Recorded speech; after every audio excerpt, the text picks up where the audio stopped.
Je dors très mal en ce moment. Je me réveille à 4 heures du matin. J'arrive pas à me coucher avant 1 heure du matin. Je me réveille plusieurs fois dans la nuit. Dès que le réveil sonne, j'ai qu'une envie, c'est de me remettre sous la couette. Puis alors dans la journée, je suis fatiguée, j'ai des coups de barre, j'ai juste envie, c'est dormir. Si vous vous reconnaissez dans ces phrases, je pense que cette vidéo pourrait vous intéresser.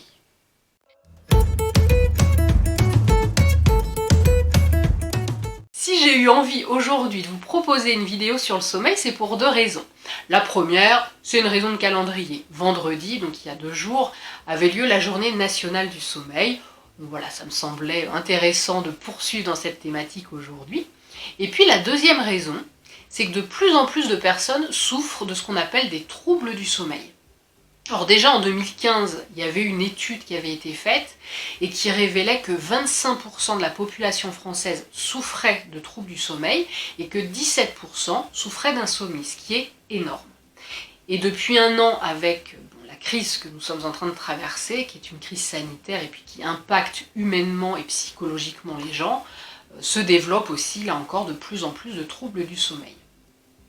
Alors c'est important parce que le sommeil a un impact direct sur notre santé, et sur notre santé au sens large, c'est-à-dire notre santé physique, notre santé mentale et notre santé émotionnelle. Alors pour vous donner un exemple, pour la santé physique, le manque de sommeil répété, parce qu'évidemment quand on parle de troubles du sommeil, on ne parle pas d'une nuit de temps en temps qui n'est pas bonne, ça arrive à tout le monde et c'est pas très grave. Vraiment les troubles du sommeil, c'est quand ces mauvaises nuits s'installent et deviennent régulières sur un temps donné. Et quand ces mauvaises nuits s'installent, que ce manque de sommeil s'accumule, en fait notre taux d'immunité baisse. Donc ça a un vrai impact sur notre santé. Après, sur la santé mentale, les troubles du sommeil peuvent entraîner des troubles de la concentration, des troubles de la mémoire, on percute moins vite, on est plus lent à faire les choses, on comprend moins bien. Et puis il y a aussi un impact, et ça c'est très important aussi, c'est un impact direct sur la santé émotionnelle. On l'a tous plus ou moins vécu, une mauvaise nuit, et puis la journée, on va être un peu plus à fleur de peau, on va moins bien prendre les choses, on va moins prendre de recul, sauf que si ça s'accumule pendant un certain temps, peut arriver vraiment des idées noires, une espèce de tristesse comme ça qui reste en nous, on n'arrive pas à s'en dépêtrer. Donc ça a un vrai impact sur la santé émotionnelle. Donc c'est pour ça que ça me semblait intéressant de faire une vidéo sur cette thématique. Alors évidemment, je dis à chaque fois, mais c'est pas en une vidéo qu'on va régler les problèmes de sommeil. Si vous êtes vraiment dans cette thématique-là, avec des nuits qui sont vraiment pas bonnes, avec un sommeil qui n'est plus réparateur et vous sentez que vous commencez à vous épuiser, allez voir votre médecin généraliste déjà pour faire un bilan, parce qu'il peut y avoir plein de causes, il peut y avoir de l'apnée du sommeil, il peut y avoir des causes physiologiques qu'il faut vraiment prendre en compte, donc faites déjà un bilan de santé avec votre médecin généraliste. Et puis après, n'hésitez pas à consulter un sophrologue pour faire justement plusieurs séances, parce que c'est vrai que la sophrologie, en ce qui concerne tout ce qui est troubles du sommeil, récupération, fonctionne souvent très bien. Donc voilà, ça peut être très intéressant pour vous de relancer un petit peu la machine en ayant un suivi en sophrologie. Alors avant d'aborder les exercices pratiques, je voulais vous donner quelques petites informations. Alors ce ne sera pas exhaustif, parce que le sommeil c'est quand même quelque chose d'assez large, mais déjà vous donner quelques infos que vous pouvez mettre en place si vous souffrez de troubles du sommeil ou si en ce moment vos nuits ne sont pas terribles. La première chose, c'est au niveau de l'alimentation. Alors, le soir, il est plutôt conseillé de manger des sucres. Alors, des sucres lents, évidemment, pas des bonbons, des glaces ou des choses comme ça. Des sucres lents, donc ça peut être des pâtes, ça peut être des fruits secs. Voilà, des sucres lents parce qu'en fait, c'est inducteur de sommeil. Donc là, vous donnez une information à votre corps que ça va être le soir qu'il va falloir aller dormir. Et garder les protéines plutôt pour le matin, parce que les protéines, au contraire, sont vecteurs d'éveil, d'activité. Donc là, vous ne brouillez pas les pistes en donnant des informations un peu contradictoires. Donc sucre le soir, protéines le matin. La deuxième chose, c'est au niveau de la lumière des écrans. Alors ça, c'est un peu plus compliqué, normal, mais tout ce qui est écran de télé, écran de portable, écran de tablette, il vaut mieux éviter une demi-heure, 1 heure avant l'heure de votre coucher. Là encore, c'est pour pas brouiller les informations parce que la lumière qui est diffusée par ces écrans traverse donc l'iris de vos yeux et donne à votre cerveau l'information qu'il fait encore jour. Donc votre cerveau ne va pas mettre en place tous les mécanismes qui vont vous amener au sommeil. Donc coupez tout ce qui est écran une demi-heure, voire 1 heure avant votre heure de coucher. Après, il y a aussi la chaleur de votre chambre. Le corps a besoin de baisser en fait d'1 degré pour pouvoir s'endormir. Donc si vous êtes dans une pièce surchauffée, votre corps ne va pas pouvoir baisser sa température, donc ça va être compliqué. Donc n'hésitez pas justement à régler votre chauffage pour baisser la température, pour que votre chambre soit plutôt fraîche, pour que votre corps soit dans de bonnes conditions pour pouvoir dormir. Ceci étant posé, il y a une dernière information que j'aimerais vous partager et qui est aussi très importante, c'est que votre sommeil en fait se prépare pendant la journée. C'est-à-dire que votre corps ne fonctionne absolument pas en on-off. Si vous avez été en tension toute la journée, à courir partout, à être stressé, à accumuler plein d'informations, à être tout le temps sur votre ordinateur, qu'en plus vous rentrez chez vous continuez à préparer le repas, faire les devoirs des enfants, bref, vous arrivez à vous poser à 22 heures alors que vous devez vous coucher à 22h30, ça va être compliqué si vous êtes sous tension à pouvoir avoir suffisamment de temps pour redescendre un peu en pression et pour pouvoir dormir. Donc ce qui est important, c'est d'avoir vraiment ça en tête et pendant votre journée, d'arriver à vous trouver des petits moments pour justement faire baisser un peu la pression. Avec des exercices, peut-être les exercices que je vous ai proposés dans les 2 dernières vidéos, et puis avec les 2 nouveaux exercices que je vais vous proposer maintenant. Donc n'oubliez pas, votre sommeil se prépare pendant votre journée. Faites-vous des petits sas comme ça de relaxation. Vous allez respirer, vous allez fermer les yeux, ça peut prendre pas très longtemps, hein, pas obligé de faire à chaque fois une demi-heure de pause, mais des petites pauses comme ça de quelques minutes juste pour revenir à la respiration, juste pour vous relaxer un petit peu, ça va vraiment vous aider à ne pas arriver le soir complètement énervé et devoir aller vous coucher et vous dire mince, j'attends le sommeil et il n'arrive pas. Ça ne marche pas comme ça, le corps il a besoin de sas de décompression pour pouvoir dormir. Donc on va maintenant passer aux 2 exercices pratiques, ceci étant dit. Alors c'est des informations très brèves, hein, on pourrait en parler pendant des heures, mais voilà, c'est au moins des informations que vous pouvez mettre en place et des informations qui sont quand même importantes. Donc on va faire ces 2 exercices debout. Alors c'est des exercices qui vont être un peu plus visibles que les exercices que je vous ai proposés dans les deux dernières vidéos. Donc si vraiment vous êtes seul, c'est super, et là vous pouvez y aller tranquillement. Si vous êtes en open space ou dans un bureau que vous partagez, vous allez aux toilettes, pause pipi, et vous en profitez, les exercices ne durent pas très longtemps. Donc n'hésitez pas, 2-3 fois dans la journée, à faire ces exercices-là. Donc je vous propose maintenant de vous mettre debout, et puis on va commencer avec le premier exercice. Alors, pour ce premier exercice, installez-vous, les pieds parallèles, à peu près de la largeur soit du bassin, soit des épaules. Et puis déjà, essayez de trouver un certain confort dans cette position. Donc peut-être bouger un peu le bassin pour voir quelle position est la plus stable pour vous. Et puis quand vous êtes prêt, vous allez simplement fermer les yeux et commencer, comme d'habitude, à vous reconnecter un petit peu à votre respiration, c'est-à-dire sentir l'air dans le nez, peut-être l'air à l'arrière de la gorge, et puis sentir où est-ce que ça bouge dans votre corps quand vous respirez, donc peut-être au niveau de la poitrine, peut-être au niveau du ventre, des côtes.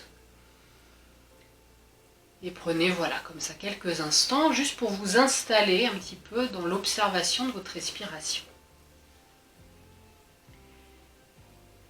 Et puis, pendant cette période d'observation, essayez aussi de sentir au niveau de vos pieds le poids de votre corps. Donc, est-ce que vous avez l'impression que vous sentez plutôt que le poids du corps est sur l'avant des pieds, ou plutôt dans les talons, ou alors sur toute la surface de vos pieds.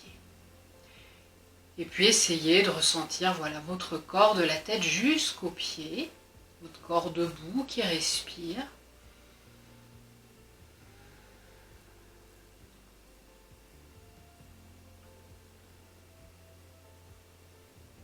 Et puis on va commencer avec le premier exercice. Vous pouvez garder les yeux fermés, ou alors vous regardez une première fois cette vidéo puis vous le referez après les yeux fermés. Le premier exercice est très simple, il va se décomposer en 3 temps de respiration, l'inspiration, l'apnée et l'expiration. Pendant le temps d'inspiration, on va serrer les poings et lever les épaules aux oreilles.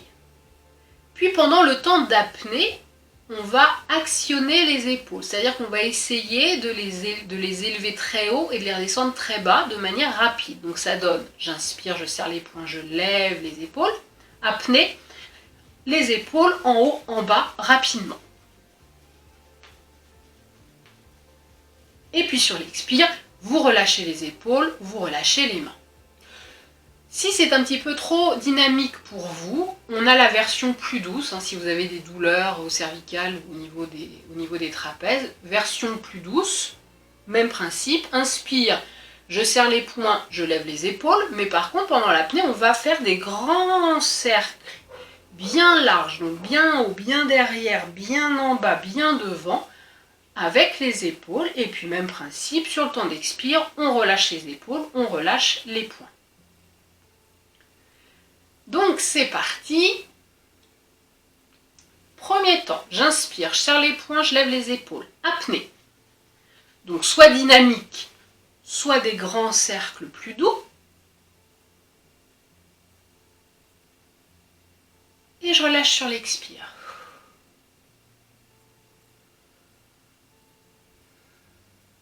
Prenez le temps. Et puis quand vous êtes prêt, on refait une seconde fois. Donc pareil, j'inspire, je serre les poings, je lève les épaules. Apnée.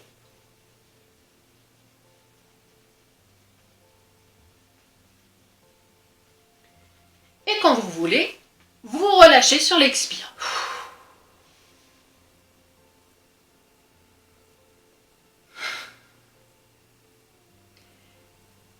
Et puis quand vous êtes prêt, on le fait une dernière fois. On répète toujours les exercices 3 fois. Donc quand vous êtes prêt, même principe, soit dynamique, soit doux, selon votre ressenti. Inspire, je serre les poings, je lève les épaules. Apnée.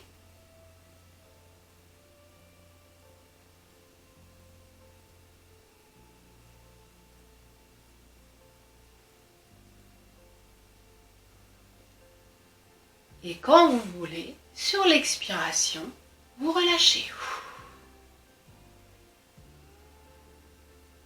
Vous prenez un temps, vous gardez les yeux fermés pour ressentir un petit peu ce qui se passe. Donc il peut y avoir de la chaleur, il peut y avoir des picotements. Donc ce qui se passe au niveau des épaules, au niveau des bras, ce qui se passe même au niveau de la respiration, peut-être qu'elle s'est un petit peu accélérée. Voilà, prenez le temps de faire votre petite observation tranquillement.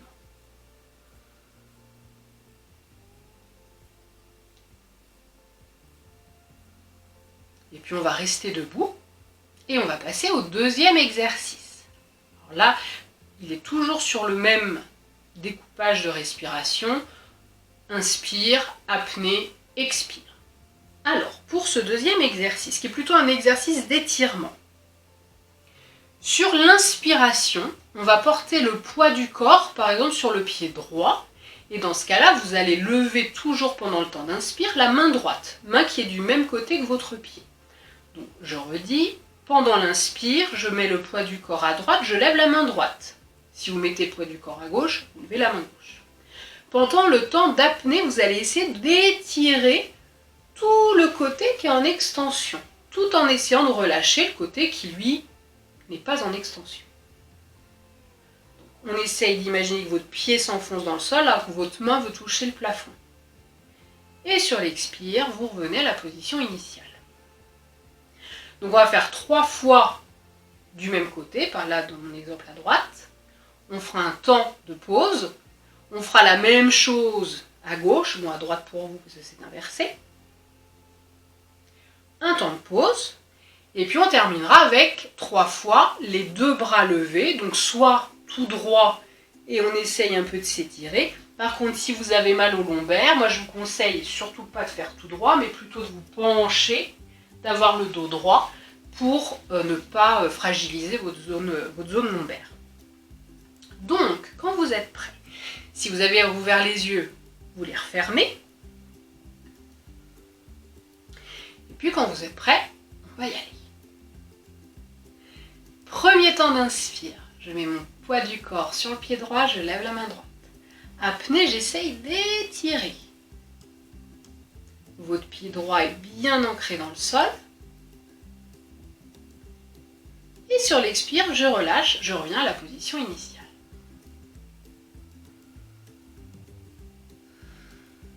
Deuxième fois, toujours du même côté, j'inspire.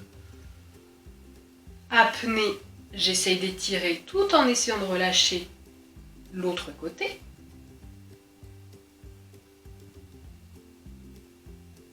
Expire, je relâche.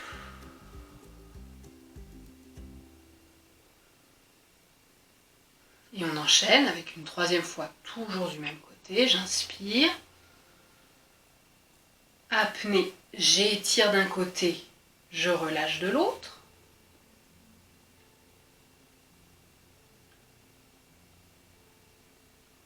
Et sur l'expire, je relâche, je reviens à ma position initiale. Là, vous continuez à fermer les yeux. Et à nouveau, une pause pour observer. Alors, qu'est-ce qui se passe? Qu'est-ce que je ressens? Est-ce qu'il y a une différence entre le côté qui vient de travailler et puis l'autre? Donc, accueillez, voilà, toutes les sensations que vous arrivez à percevoir. Alors, au début, peut-être qu'on ne perçoit pas grand-chose, et puis vous allez voir qu'au fur et à mesure des entraînements, on va percevoir de plus en plus finement toutes les zones du corps.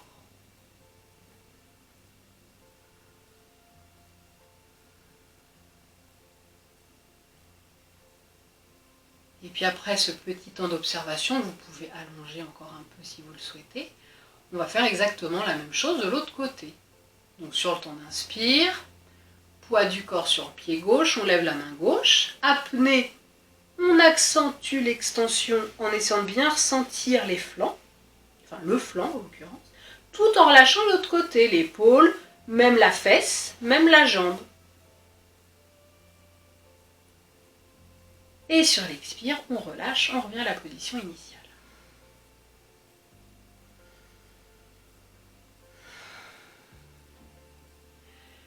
Deuxième, inspire, poids du corps, main se lève. Apnée, on étire à gauche, on relâche à droite.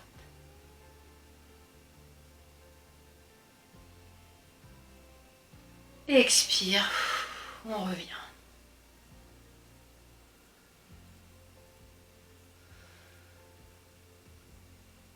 Et puis on refait une dernière fois du même côté. J'inspire. Apnée, j'étire à gauche, je relâche à droite.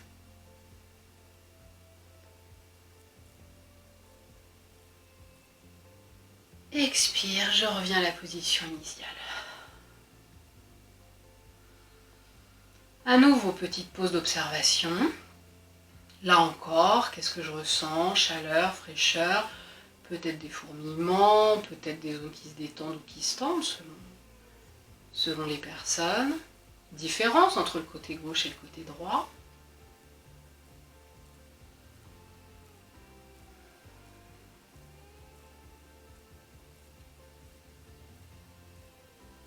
Et puis après ce temps d'observation, on va terminer l'exercice en rassemblant les deux parties et en levant les deux bras en même temps. Donc je vous rappelle, si vous avez mal au lombaire, n'hésitez pas à vous pencher en gardant le dos droit et les bras dans l'extension. Donc quand vous êtes prêts, les pieds bien ancrés, vraiment toute la surface des pieds bien posée par terre, comme si vos pieds voulaient s'enfoncer dans le sol. Sur l'inspire, je lève les deux bras. Apnée, j'essaye d'étirer et de bien sentir les deux côtés du corps. Peut-être même imaginer que la colonne vertébrale s'étire. Gérez votre extension, le but c'est évidemment pas de vous faire mal. Et je relâche sur l'expire.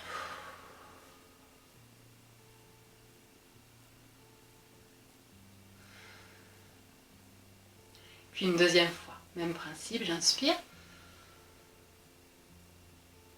Apnée, j'essaie d'étirer un peu, de sentir comme si les côtes se donner un peu d'espace les unes entre les autres.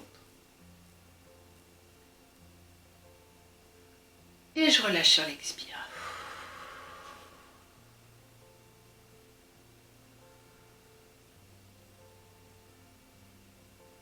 Puis on enchaîne une dernière fois.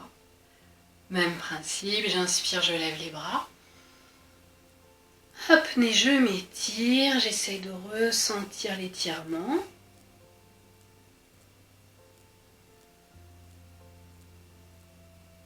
Et sur l'expire, je relâche.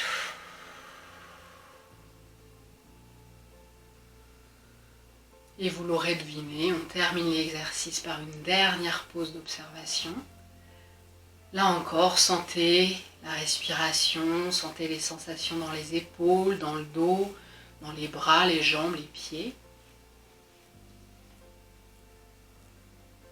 Prenez encore quelques instants les yeux fermés. En plus, ça permet à votre cerveau de ralentir un petit peu, de l'apaiser.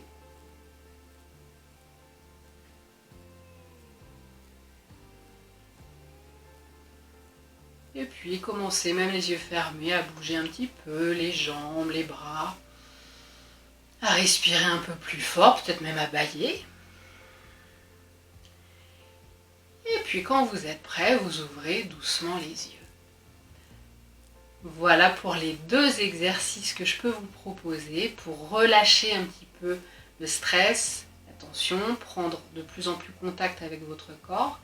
Et si vous arrivez à caler ces petits moments de pause plusieurs fois dans la journée, vous permettez vraiment à votre corps et à votre cerveau de baisser en pression et ça va vous aider au niveau de votre sommeil. N'oubliez pas, on prépare le sommeil pendant la journée. Voilà pour cette vidéo sur le sommeil. Si vous avez des questions, si vous aimeriez que j'approfondisse certaines notions, peut-être que je parle d'un thème particulier, n'hésitez pas à me l'écrire en commentaire. Si vous avez aimé la vidéo, n'hésitez pas à la liker, à la partager. Et puis d'ici là, je vous souhaite une excellente semaine, prenez bien soin de vous et je vous dis à dimanche prochain. Au revoir.